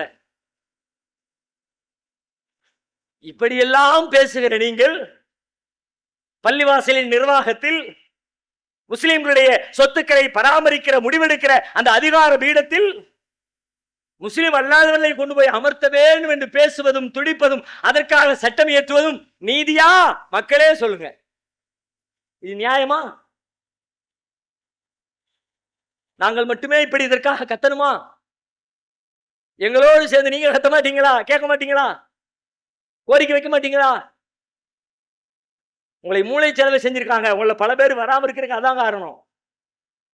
அவன் சொன்னதெல்லாம் உண்மை நம்புற. பெரியார் ஒரு ரூல் சொல்லி கொடுத்துட்டு போனார். ஒரு விஷயம் உண்மையா பொய்யா கண்டுபிடிக்கிறது எப்படி? ரொம்ப ஈஸி. என்ன ரொம்ப ஈஸி? இந்த அந்த அந்த ஆட்களை அவர் ஒரு கோடை வச்சிருப்பார்ல, அந்த ஆள் பேர் இவன் எல்லாம் இவன் ஒன்னு சரின்னாமனா கண்ணை முடிக்கிட்டு தப்புன்று, இவன் ஒன்னு தப்புன்னாமனா கண்ணை முடிக்கிட்டு சரின்று. அதான் ரூட்டே. அப்படியே அசலா எப்படி கணிச்சிருக்காரு பாருங்க. பெரிய தீர்க்கதரிசிங்க அந்த 2025 அந்த ஆள் உசுரோடு இல்லை. ஆனா 2025 அமித்ஷாவை 30-40 வருஷத்துக்கு முன்னாடி யோசிச்சிருக்காரு பாருங்க. கிரண் ரிஜிஜுன்னு வருவான், அமித்ஷா ஒருத்தன் வருவான், மோடின்னு ஒருத்தன் வருவான், நிர்மலா மாமி வரும், இது மாதிரி பல பேர் வருவாங்க. விதவிதமா அடி கப்சான சும்மா கப்சான கிடையாது. இந்த 9.4ன்னு கிரண் ரிஜிஜு சொன்னாரா? செந்துர விவகாரத்துல சோபனான்னு சொல்லிட்டு ஒரு அமைச்சர் ஒரு பொம்பளைய அவங்க கூட்டிட்டு வந்து ஒரு ஆர்ப்பாட்டம் பண்ணாங்க. அந்த அம்மா ஆர்ப்பாட்டத்தில் பேசுகிறது 38 லட்சம் ஏக்கர் சொத்து. ஆமா பார்த்தேன், 38 லட்சம். உங்க அப்பா அங்க சொல்லுதான் 9.4 லட்சம் ஏக்கர்னு, நீங்க வந்து 38 லட்சம். அதை திருப்பிட்டு அந்த பக்கம் அண்ணாமலையை கொண்டு போய் மேய்க்க நிட்டாங்க. ஆனா 32 ஏக்கர் லட்சம்ங்கண்ணா, 32 லட்சம் ஏக்கர் நாங்கண்ணா. ஆமாங்கண்ணா 32 லட்சம் ஏக்கர் அண்ணாமலை, 38 லட்சம் ஏக்கர் சோபனா, 9.4 லட்சம் ஏக்கர் கிரண் ரிஜிஜு. நீ எதைத்தான் நம்ப? உன் ரெக்கார்டு என்ன? எல்லாத்தையும் குழப்பி அடிப்பம்பா. உனக்கு எது சாதகமா இருக்கோ அதை பிடிச்சிக்கோ, அதை வச்சுக்க. நீ வினோபாவே ஆச்சாரியா வினோபாவேன்னு சொல்லிட்டு ஒருத்தர் இருந்தார். காந்தியடிகளுடைய பரம பக்தர் அவர். அவர் என்ன பண்ணாரு, நிலமில்லாத மக்களுக்கு நிலம் கொடுக்கணும்ன்றதுக்காக ஒருத்தட்டையா போய் தானம் வாங்கி ஏழை எளிய மக்களுக்கு நிலத்தை தானம் பண்ணார். வக்ஃபு போர்டு மாதிரியே ஒரு போர்டு அதுக்கு இருக்குது. ஏறத்தாழ 40 லட்சம் ஏக்கர் சொத்து அதுக்கு இருக்கு. 9.4 வச்சு பெருமடிக்கல. வினோபாவே ஆச்சாரிய வினோபாவேவுடைய பூமி தான இயக்கம் அதுக்கு பேரு. அந்த இயக்கத்துல 40 லட்சம் ஏக்கர் நிலம். அதுக்கு இதே ரூல், விற்க முடியாது. வக்ஃபு இருக்கிற மாதிரியே 12 வருஷத்துக்கு மேல ஒருத்தன் வச்சிருந்தாலும் புடிங்கிக்கலாம். வக்ஃபுக்கு என்னவோ அதே, அறநிலையத்துறைக்கு என்னவோ அதே.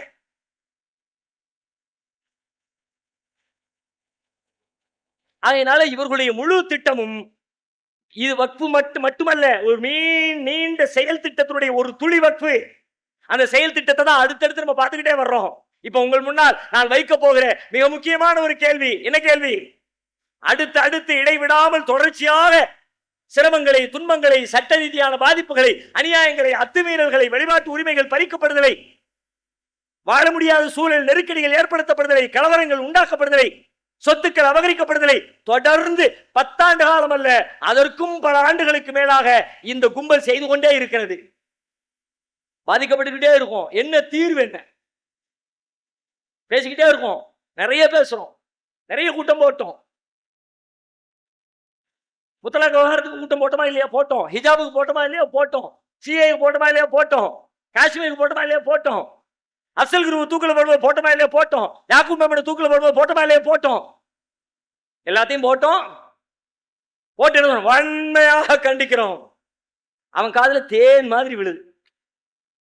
எங்க மறுக்கா சொல்லு, இந்த சட்டத்தை வன்மையாக கண்டிக்கிறோம். மறுக்கா சொல்லு, இந்த சட்டத்தை வன்மையாக கண்டிக்கிறோம். அதான அர்த்தம். அவன் காதுல தேன் பாயிற மாதிரி இருக்கிறதுனால தான், ஓ இன்னும் இந்த சொல்ல நல்ல கேட்கணுமே, அதை கொண்டு வா, இதை கொண்டு வா, வேற என்னெல்லாம் இருக்கோ எல்லாத்தையும் கொண்டு வா. முஸ்லீம் காலிமன் அவன் பேசிட்டே இருப்பாயா, ரொம்ப நல்லவன், பேசிட்டே இருப்பான்.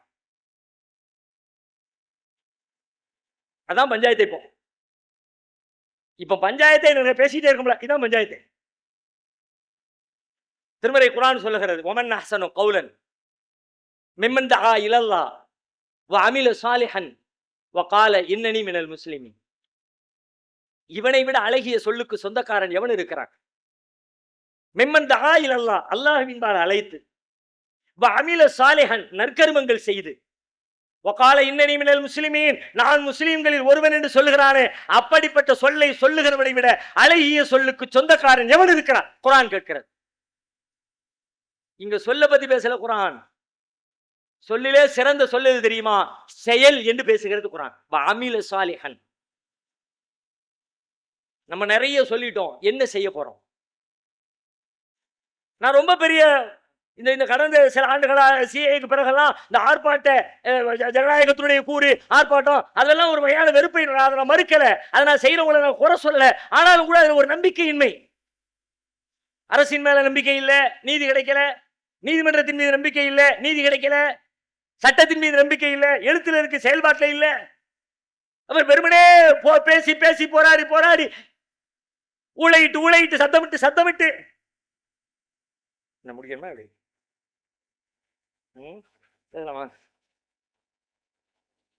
ஷார்ட்டா முடிச்சிடறேன். ஆனா நான் இதைத்தான் பெருசா சொல்லணும்னு நினைச்சேன், தீர்வைத்தான் பெருசா பேசணும்னு நினைச்சேன். ஆனாலும் ஒண்ணும் இல்லை, ஷார்ட்டா நம்ம புரிஞ்சுக்கலாம், நேரம் ஆயிடுச்சு. செயல்தான் முக்கியமானது. தொடர்ந்து இதே நான் துவக்கத்திலே சொன்னதை போல, ஏற்கனவே செய்த வேலைகளை செய்தால் ஏற்கனவே கிடைத்த விளைவுகள் என்னவோ அதேதான் திரும்பவும் கிடைக்க போகிறது. நேற்றைக்கு செய்த அதே வேலையை இன்றைக்கு செய்தால் நேற்றைக்கு கிடைத்த விளைவே இன்றைக்கு கிடைக்கும்.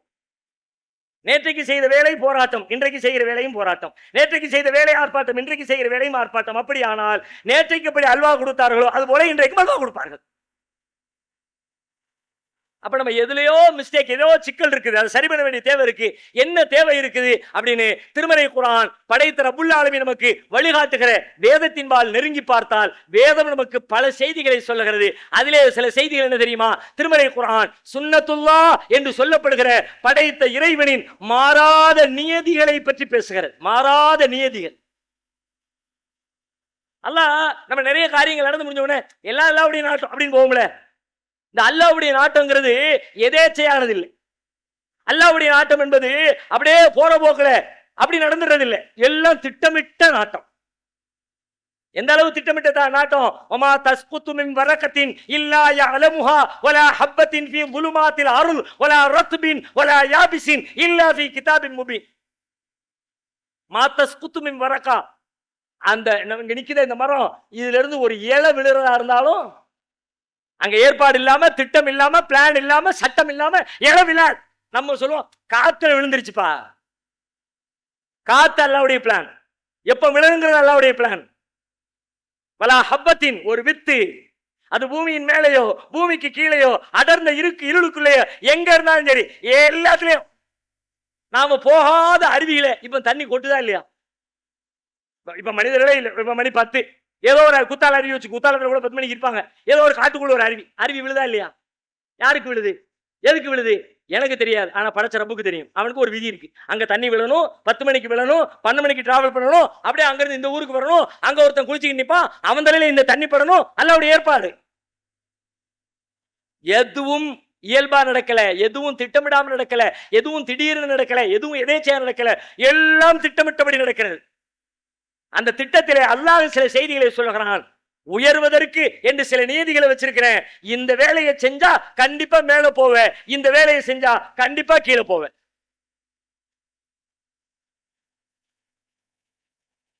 நீ மேல போய் நபிகளாருடைய தோழர்கள் எடுத்துக்க, ரொம்ப அதில பாதாளத்தில் இருந்தாங்க. ஒரு 20-30 ஆண்டு கால இடைவெளியில எங்கேயோ உச்சாணியில உலகத்துக்கே வழிகாட்டுகிற தலைவர்களாக மாறினார்கள். எப்படி மாறினார்கள்? மாற்றியது எது? நபிகளார் மாற்றினார்கள் சொல்லக்கூடாது. நபிகளாருக்கு அல்லாஹ் திருமறை குர்ஆன் வழியாக உலகத்தினுடைய மாறா நியதிகளை சொல்லி கொடுத்தான். எதை செஞ்சா என்ன நடக்கும், எதிரி என்ன பிளான் பண்ணுவான், நீ எப்படி அப்ப அடிக்கணும், உனக்கு என்ன துன்பம் வரும், எப்ப துன்பம் வரும், எப்ப அது விலகும், எல்லாம் குர்ஆன் பேசுகிறது. படைத்த இறைவனை ஏற்றுக்கொண்டு நான் வழங்கிய இந்த சட்டத்திலிருந்து நீ நகல துன்பங்கள் உன்னை நோக்கி படையெடுக்கும். திருமறை குர்ஆன் சொல்கிறது, ஒமன்னா அரலான் திக்ரி ஃபஇன்ன லஹு மஈஷத்தன் லன்கா. எனது திக்ரை, எனது திருமறையை, என் போதனையை, என் வழிகாட்டுதலை எவன் புறக்கணிக்கிறானோ ஃபஇன்ன லஹு மஈஷத்தன் லன்கா, அவனுக்கு நெருக்கடியான வாழ்வை கொடுப்போம். வாழ்க்கை நெருக்கடி தான். சாவர வரைக்கும் இப்படி போராடிக்கிட்டே புலம்பிக்கிட்டே அப்படியே செத்துற வேண்டியதான். நீ இதுக்கு பக்கத்துல வா, என் போதனைக்கு பக்கத்துல வா, நான் என்ன சொல்றேன்னு கேளு, நான் என்ன சொல்றேன்னு பாரு, அதை நீ அப்ளை பண்ணு, நீ அப்லிஃப்ட் ஆகிடலாம், மேலே ஏறிடலாம். நீ அப்படி மேலே ஏறணும்னா அப்பப்ப சின்ன சின்னதா உனக்கு பல சிரமங்களை கொடுக்கணும்ல, நீ திரும்பிட மாட்டியா, என் பக்கம் வந்துட மாட்டியா?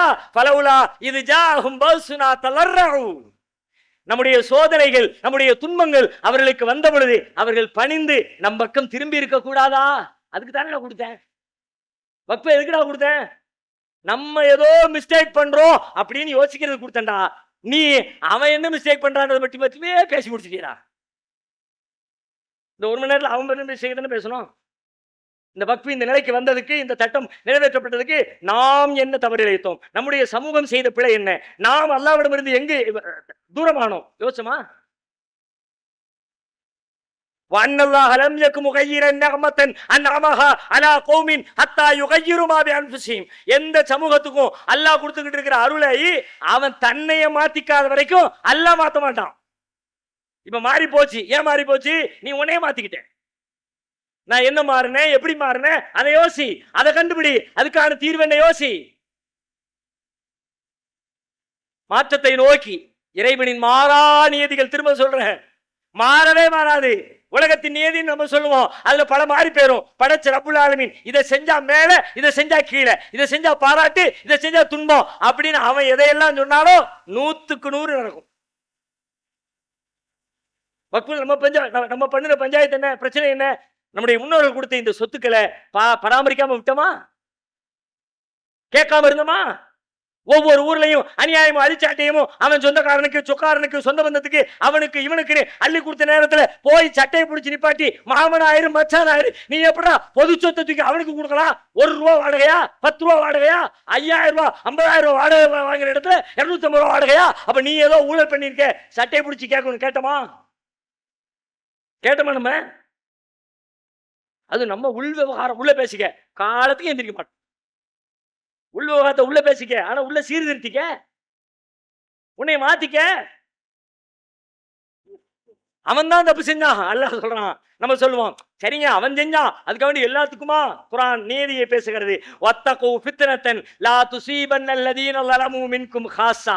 ஒரு சோதனையை பயந்துக்க, அது உங்களை அநியாயக்காரனை மட்டும் பிடிக்கும்னு நினைக்காத. வத்தகு ஃபித்னத்தன் லா துஸீபன்னல்லதீன ஸலமூ மின்கும் ஹாஸா. உங்களை எவன் தப்பு பண்ணானோ, எவன் அநியாயம் பண்ணானோ அவனை மட்டும் தான் பிடிக்கும்னு நினைக்காத. சும்மா இருந்தல்ல, வாய் மூடி மௌனமா இருந்தல்ல, உன்னையும் சேர்த்து வைப்பேன். குர்ஆன் பேசுகிறது. எவனோதான் ஆட்டையை போட்டான், நம்ம சமூகத்தில் எவனோதான் தின்னான். இந்தா அம்பானி சொத்து அம்பானி சொத்துன்னு பேசிக்கிட்டு இருக்கோம். முகேஷ் அம்பானி என்ன 21 கோடிக்கு வாங்கியிருக்கானோ, 15,000 கோடிக்கு வீடு கட்டியிருக்கானோ, எல்லாருக்கும் தெரிஞ்சு செஞ்சானே. யாரு சொத்து? வக்ஃபு சொத்து. கொடுத்தவன் வேண்டாம், கேள்வி கேட்டுமா? அவரா வந்து கட்டிக்கிட்டாரா? அண்டர் கிரவுண்ட்ல டீலிங் போட்டார்ல, ஒரு திருட்டு பையன் இருந்தாமல, நம்ம சமூகத்தினுடைய கருப்பு ஆடு ஒண்ணு இருந்துச்சுல, கேட்டியா? நீ அன்னைக்கு கேட்டியா? வரும், அல்லோட இருந்து வரும். எவனோ தானே அவன் செஞ்சான் இவன் செஞ்சான், அவன் செஞ்சதெல்லாம் நீ வேடிக்கை பார்த்தா அவனுக்கு வர வேண்டியது உனக்கு சேர்த்து வரும்.